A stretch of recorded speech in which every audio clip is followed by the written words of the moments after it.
So you guys may or may not know that I absolutely love the SL88 by Studiologic. So to the point that I took my SL88 Studio and I painted it completely Nord red just because I felt like it. And it has popped up on several of my videos across the channel, and I have made no mistake about it that it is my favorite feel on a weighted 88 key. So this is the SL88 Grand version. And the main difference between this one and the Studio version is that the keys are wood keys and the feel is supposed to be a little bit different. Now I'll get to the feel in a second, but of course it has the same exact I/O as the Studio, so you're not really getting anything different. You got MIDI in, out, and through. You got a power jack, you got a power button, and you got expression pedals galore to plug up into this thing. One of the things I love so much about this board was the fact that you can also use not only the traditional MIDI out, but the USB MIDI as well, making this a complete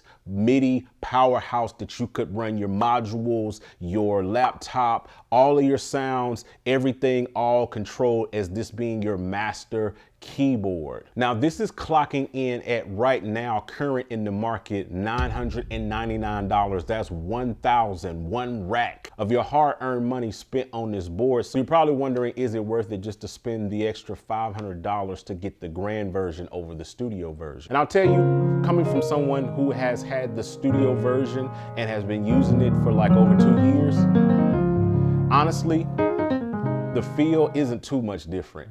The wood keys are cool, and it does offer a little bit more dynamic range, but I'm not feeling a whole lot different about this. I just have to be totally honest with my feelings.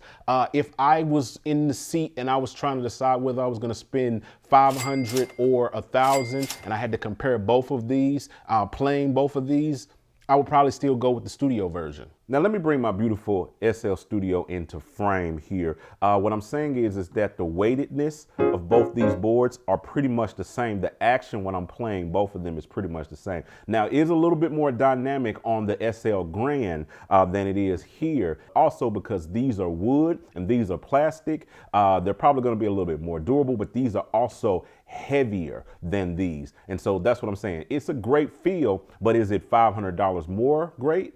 I don't know. So honestly, I'm not feeling a whole lot difference between these two boards in terms of the action and the feel. Maybe because these are wood, they'll be a little bit more durable. And maybe because my expectations were high, I was expecting like this dramatic feel, especially coming from the VPC-1, which is an all wood key bed.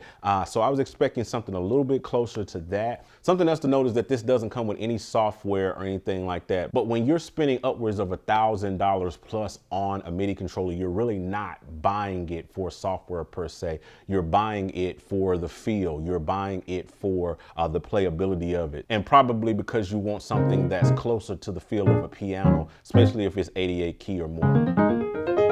Now, I'm not gonna hash out all of the other features. I have a much more in-depth tutorial on the SL series of boards where I talked about the SL Studio. This is pretty much the exact same board with the exact same features as the SL Studio. It just has the wood keys versus the regular keys. So if you're interested to see our full in-depth review on the SL series boards, make sure you check this video out over here, and I'll talk to you guys on the next one. I'm out.